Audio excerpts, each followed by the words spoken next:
الرحيم اللهم صل على محمد وعلى آل محمد كما صليت على إبراهيم وعلى آل إبراهيم إنك حميد مجيد. حدثنا عبد الله بن يوسف قال أخبرنا مالك عن هشام بن عروة عن أبيه عن عائشة أم المؤمنين رضي الله تعالى عنها أن حارث بن هشام سأل رسول الله صلى الله عليه وسلم فقال يا رسول الله كيف يأتيك الوحي؟ فقال رسول الله صلى الله عليه وسلم أحيانا يأتيني مثل سلسلة الجرس وهو أشده علي فيبسم عني وقد وعيت عنه ما قال. وأحيانا يتمثل لي الملك رجلا ويكلمني فأعي ما يقول. قالت عائشة رضي الله تعالى عنها ولقد رأيته ينزل عليه الوحي في اليوم الشديد البرد فيبصم عنه وأن جبينه ليتفصل عرقا.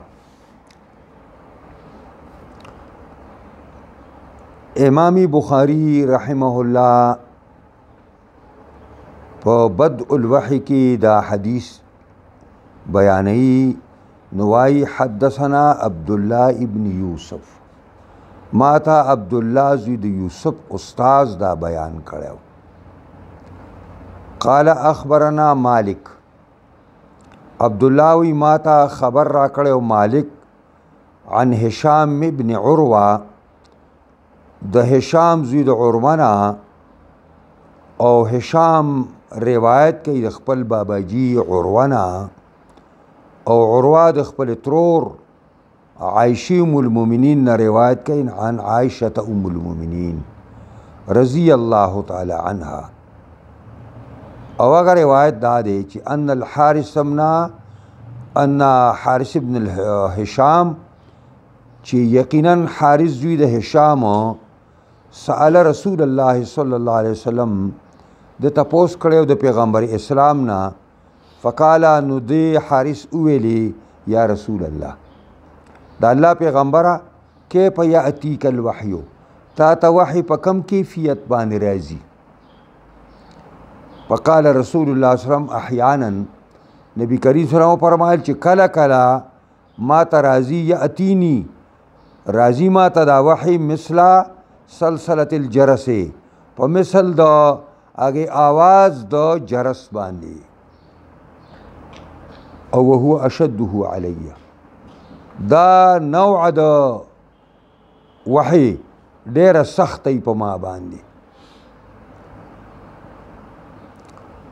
نو پیبصم عني دا زایل شي زمانه دا حالت او وقد وعیت عنه ما قال ما یاد کړی د دې پرشتې نه هغه چې دا پرشته راته سوی په دغه الفاظو باندې.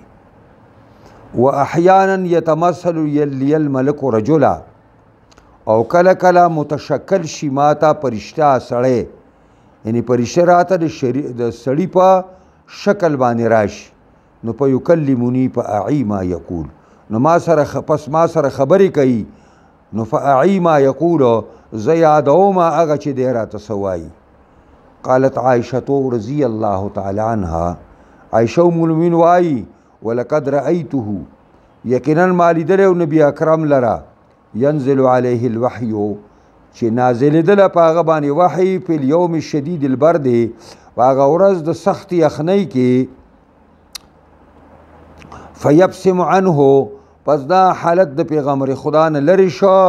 او وان جبینه یقینا تندې مبارک د پیغمبر خدا لیتفسد عرقا را بیدلو د اوښکو په د خولو په لحاظ سره خولې ته را بیدلې د دې وجې نه چې دا وحی ډېره زیاته مشکل او درنه وه. دا دې ترجمه شو. دلته امام بخاری د خپل استاذ عبدالله زید یوسف نه روایت کوي. دی سند کې عبدالله زید یوسف دے مالک دے هشام دے عروه دے او عائشه ام المؤمنین ده. نو عبدالله زوی یوسف یو، مالک دوه، هشام درې، عروه څلور او عایشه پنځه. دا پنځه راویان شو. د دې سند یو لطیفه او باریکي دا هم ده چې دې کې څونه استادان راغلي دا ټول مدني دي، سوا د خپل استاز برای راست استاد چې د امام بخاري دی عبدالله زوی یوسف، دا مدني نه دی. او دا همغې ته اشاره ده چې مکه معظمه په فضایلو کې په نمبر 1 ده او بیا ورپسې دویم نمبر د مدینې دی. دی وجنه په بدء الوحی کې دویم حدیث امام بخاری رحمت الله علیه دا د هغه استادانو نه نقل که چې اکثریت د هغې مدني دي. کاغه مالک دی نو مالک د مدینی پیداوار دی او امام مالک رحمت الله علیه دا د مور په خېټه کې 3 کاله پاتې شوی، یعنی عام طور څخه 9 میاشتې وړوکی پاتې کېږي، د مور په خېټه کې کال پاتې کېږي، د 3 کاله پاتې شوی. او دا د داسې متوسط غوندې سړی او نه ډېر لوړو او نه ډېر چیتو او سر د دوی سر مبارک ډېر غټ سر او دا امام د اهل مدینې دی، لوی عالم دی. امام ابو حنیفه چې کله د منصور نه په هجرت باندې مدینې ته تللی نو دا خبره موږ ته شیخ عنایت الرحمن کوله، دی د امام مالک سره دی رو.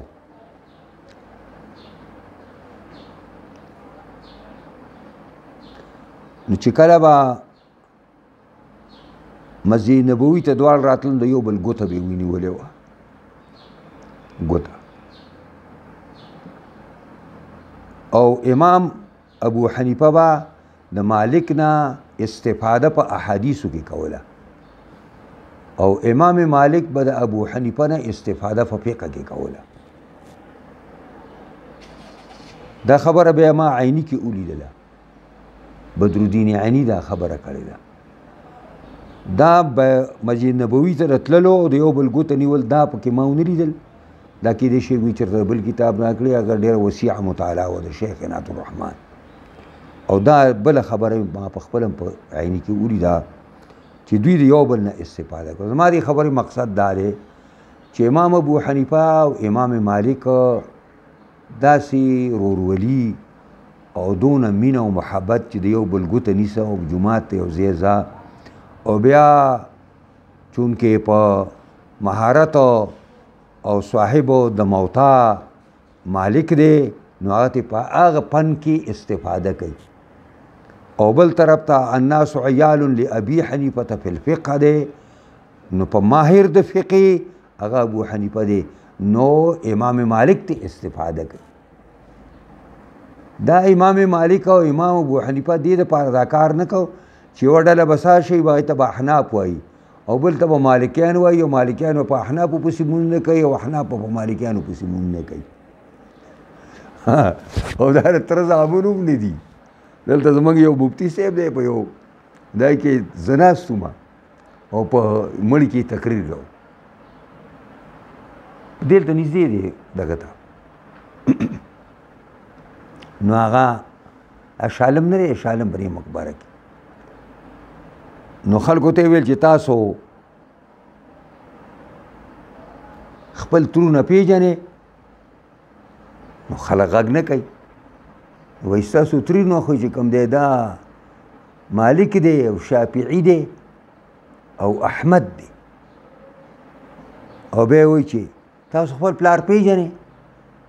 نو خلک غږ نه کوي. وایي ستاسو پلار ابو حنیفه دی. او وایي ګوره زه تاسو ته خبره کوم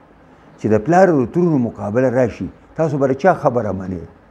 دا زمونږ دلایل دي ښه، زمونږ مفتیان دا دلایل پیش کوي. خدا غریب نه دی لیدلی چې د حنفي کتاب کې بدرالدین عیني دا خبره لګو ګوري چې دا تر زامن دي که دا روڼ چې د یو بل ګوتې نیوله او را روانو دغه ته او دا د تره او د وراره خبره ده او دا د تره دی او دا د پلار دی دا ټول زمونږ د سر تاجونه دي که ابو حنیفه دی او که مالک دی او که شافعي دی او که احمد دی الله دې پې رحمتونه نازل کي موږ ته دا دین اسان کړی دی موږ دا دغه نه دی دا بله خبره ده چې موږ اجتهادي مسایلو کې موږ ته د ابو حنیفه اجتهادات دا بهتر ښکاره کي صرف دا خبره دا امام مالک دی هشام د عروه زوی دی او دا هم ډېر لوی عالم دی او عروه چې کوم دی نو دا د حضرت اسما زوی دی او د ابوبکر صدیق نوسی دی د زبیر زوی دی او د پیغمبر خدا صلی الله علیه وسلم خوری کیږي او د عایشې ام المؤمنین خوری دی لوی عالم دی دې روایت کوي د خپل ترور عایشې ام المؤمنین رضی الله تعالی عنها عایشه ام المؤمنین د مسلمانانو مور نو دا یو سوال دی چې آیا دا صرف عایشه ام المؤمنین د کله ټولې بیبیانې نو موږ ټولې امهات المؤمنین ټول امهات المؤمنین ټولې دي او دا کوم ځای نه راغشته شوې ده دا نومه نو دا د قرآن د هغه الفاظو نه چې د پیغمبر بیبیانې د مسلمانانو میاندې دي د پیغمبر بیبیانې د مسلمانانو میاندې دي نو دا په احترام کې هغوی سره په نکاح نه کولو کې دا میاندې دي او دا نه د خپل مور سره سړی خلوت کولی شي خو دې سره خلوت نشي کولی دا صرف په احترام او په عزت کې او په عدم نکاح کې دا د مسلمانانو میاندې دي حارث زوی د هشام دا د ابو جهل خپل رور دی د مور او پلار دواړو نه دی بدر کې حاضر شوی و خو بس هلته بیا یې موقع موندلې وه ویسته تللی او فتح مکه کې بیا مسلمان شو او ډېر ښه مسلمان شو نو دا حارث زوی د هشام مخزومي قبیلې دی او د ابو جهل خپل رور دی سأل رسول الله صلی الله علیه وسلم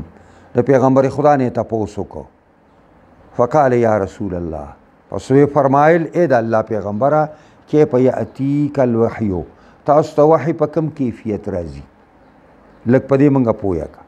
نو په دې روایت کې دوه کیفیت ذکر شوي دي ما تاسو ته اووه ویل چې اووه کیفیتونه اووه دي نو دلته تېنه دوه په دې حدیث کې ذکر شوي دي فقال رسول الله صلی الله علیه وسلم نبی کریم فرمایل چې احیانا یأتینی کله کله ما ته راځي کله کله ما ته راځي مثل سلسلة الجرس په مثل د آواز د هغې جرس باندې څنګه چې د جرس د آواز پې در پې ټنګ ټنګ ټنګ ټنګ دقسې ما ته راځي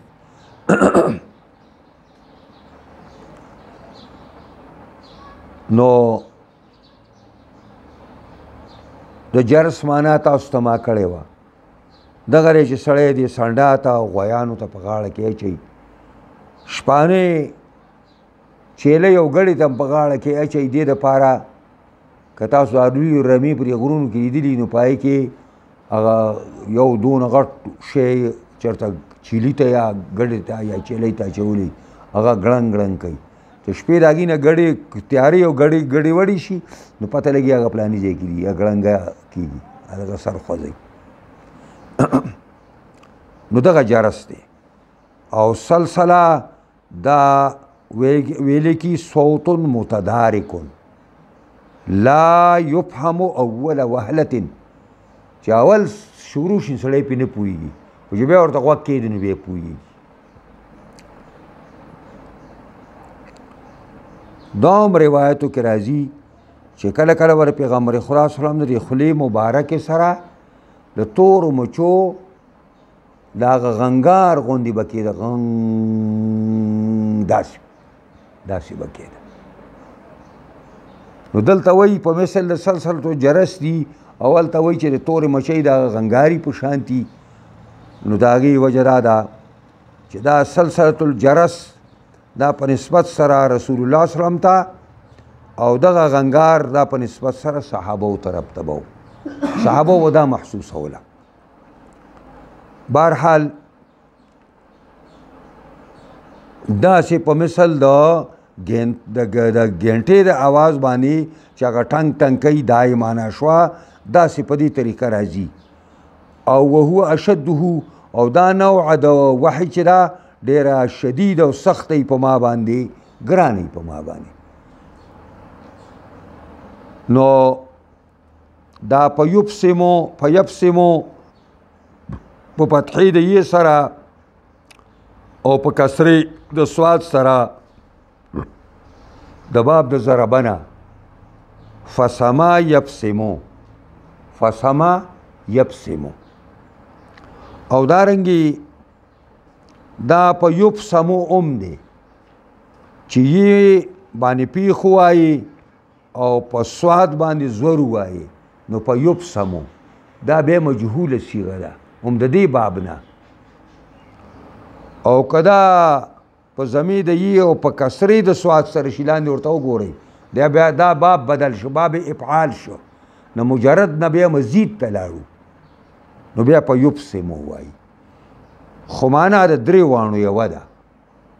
هغه دا ده چې په یبسمو عني پس زایل شي زمانه دا حالت یقلعو یقطعو دای ترجمې دي زمانه زایل شي زمانه جدا شي دا خبره یعنی دا خبره خلاص شي وحی سر ته ورسي. وقد وعیت عنه او یقینا یاد کړي ما عنه د ملک نه ما قال څه چې هغه وایي اته ما یاد کړي. واحیانا یتمثل لی الملک رجلا او کله کله متشکل شي ما د پاره پرشته سړی نو پرشته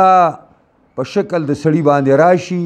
نو په یکلمونی پس ما سره خبرې کوي په اعی ما یقول نو زه زده کوم او یادوم هغه چې هغې راته وایي. پرشته راشي د سړي په طور باندې راشي او عام طور سره صحابو کې دا دهیه کلبی رضی الله عنه په شکل به یو ښایسته صحابي و دونه ښایسته صحابي و چې په لار به تر خپل مخ پې پټو ډېر ډولې صحابي د هغه په شکل باندې به عام طور سره جبریل راته او خلکو به لیده چې دهیه کلبي سره پیغمبر خوا خبرې کوي حالانکې هغه به دغه و لکه یو بیبي وایي روایت بخاري کې به راشي چې نبی علیه الصلاة وسلام دغه خبره کوي دغه ورسره راغلی ناست دی دهیه کلبي نو زما کور یو طرف کې ناست او دهیه کلبي لګیا دی خبرې پیغمبر خوا جومات ته ووته خلکو ته منبر باندې کیسه اوس جبریل راغلی و او ما ته دا خبرې وکړه شو یو دهیه کلبي ده دا جبریل و. اوس دا یو بله خبره ده چې فرشتې ته الله تعالی دا قوت او طاقت ورکړی دی چې هغه خپل شکل بدلولی شي. دې وجې موږ چې دا منطق دې طالبانو ته به وایو نو موږ پکې دا خبره کوله چې فرشته څه ته وایي نو فرشتې تعریف به موږ دا کوو چې جسم نورانی یتشکل باشکال المختلفه او د جن ترجمه ورته موږ دا کوله چې جسم ناری یتشکل باشکال المختلفه نو دا فرشته په مختلفو اشکال باندې ځان متشکل کولی شي نو د انسان په شکل باندې هم کېدی شي. قالت عائشة دا اوس دې ځای پورې دا حدیث وشو ما چې تاسو ته وویلې چې امام بخاري کله کله داسې کار کوي داسې چې د بل ځای نه د ډېر لږ حدیث نه یو ټوکړی په کینچۍ را پرې کړي او دې حدیث کې ټل کړي نو دا حدیث د افق چې دی اوږد حدیث دی پاڼې پاڼې په دې بخاري کې به هم راشي په هغې کې دا لفظ هم دی چې نبي علیه السلام موږ کره راغی زه چې کله خبر شوم نو زه د تحقیق لپاره کور ته چې راورسېدم ما نبي علیه السلام ته ویل چې اجازت کوي چې مور او پلار کله شم هغې ویل او لاړه شه او مری را سره که زه یې ولېږلم او بیا دلته اوږده واقعات دي خو چې هغه نبي علیه الصلاة وسلام موږ مجلس کور کې زما پلار یو طرف ته مانه ناست دی مور بل طرف ته او زه یې داسې نیولې یم زما دا زه یم چې زما دا بدن وشلېده داسې تکلیف دی راته په دې کې نبي علیه السلام را دننه شو او مجلس کې کېناست او ما ته ویل چې عایشې انسان کمزوری دی که تا نه ګناه شوي نو مطلب دا دی چې ته پرې اقرار وکړو د دنیا د عذاب آسان دی د آخرت د عذاب په دغه باندې او که دا بل شاني نو الله به ستا صفایي راولي نو عایشه ام المؤمنینو پلار ته وویل چې د پیغمبر خواله جواب ورکړه هغه زه به څه جواب ورکړم لورې بیا یې مور ته وویلې چې مورې ام الرومان د دې مور چې زما نه جواب ورکړه هغه زه به لورې به زه به څه جواب ورکړم پیغمبر خوا ته نو هغه وایي چې زه په خپله باندې کم عمري وم په قرآن کې لا دونه مهارت زمانه و نو ما نه د یعقوب علیه السلام نوم هېر شو نو ما وویل چې د الله پیغمبر زما او ستاسو مثال د پلار د یوسف دی زما او ستاسو مثال د ابو یوسف دی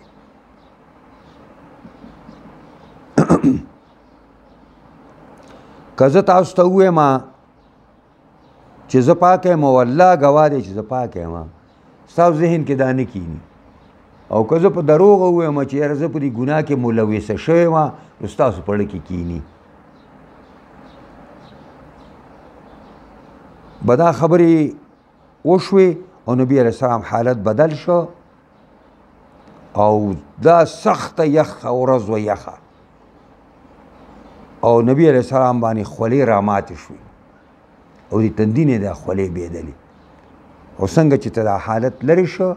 نو ما ته ویل چې عایشې مبارک شه الله رب العزت ستا په دای کې صفای کې د قرآن آیاتونه د سورې نور 10 آیاتونه دا الله راولېږل ستاسو صفای په دای کې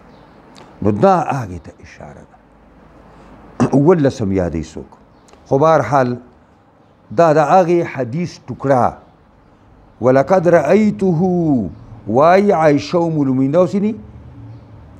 قالت عایشه دا هغه ځای نه ټوکړه راواخیسته د بخاري ته دا حدیث داسې یاد دي که نه لکه نصب العین سړی داسې ځان ته ځوړند کړي او داسې ورته ګوري او ښه تیره کینچه ورسری او د هغې نه یو پرزه رالي او په خپل ترجمة الباب کې چېرته ږدي هلته ایښودی دي دا کار دی او دا هغه ځای نه د حدیث اوږد حدیث د افق نه دا قطره یې راغیستې ده او دلته یې دې حدیث پورې دا کړې ده د دې وجې نه که دا شمارې په حدیثو کې بیا د بخاري حدیثونه 10,000 نه مخکې روانېږي ډېر لرې ځي بیا ځکه وایي عایشه ام المؤمنین ولقد رأیته ما لیدلی نبي کریم صلی الله علیه وسلم لرا ينزل عليه الوحي چې نازلېدله په هغه باندې وحي شروع شوه په اليوم الشدید البرد په هغه ورځ د سخت یخنۍ کې او دا موږ راغلی و د مدینې دور دی نو په یبسم عنه دا حالت د نبی علیه السلام نه جدا شو او دا حالت د وحي ختم شو وان جبینه لیتفسد عرقا او یقینا تندې مبارک د پیغمبر خدا بایدو د اوښکو نه اوښکې پې روانې شوې دا خولې بایده د خولو نه خولې پې چې کوم دی روانې شوې او ولې ځکه چې دا هلته په حدیث کې راټکې شته ځکه د وجې د ثقل د وحي نه چې ډېره درنه وحی راغلې وه سورې نور نازل شوی و درنه وحی وه به دا دې حدیث مختصره غوندې تشریح ستاسو مخکې وکړه الله دې ما او تاسو له په احادیثو د پیغمبر باندې پوره علم راکړي او دې سره سره دې الله موږ له په دې باندې د پور عمل کولو توفیق راکړي او په دې دنیا کې د الله د قرآن او د احادیثو نظام راولي او دې لپاره څوک کار کوي الله دې کامیاب او کامران کړي او څوک دې مخالفت کوي الله دې ورته هدایت وکړي که بدقسمته الله دې ورسره هغه څوک چې د څه مستحق الله دې زموږ ټولو نه راضي شي او خاتمه دې الله زموږ ټولو په ایمان کې زموږ د عمل ته الله تعالی د اسلام په وجه ګولي ګلزار کی مستحکم کی خود کفیل کی دې سودی نظام نه او دې سودی قرضونه دې الله تعالی موږ اخلاص کی او الله رب العزت زموږ ټولو نه راضي شي اللهم ربنا آتنا في الدنيا حسنة وفي الآخرة حسنة وقنا عذاب النار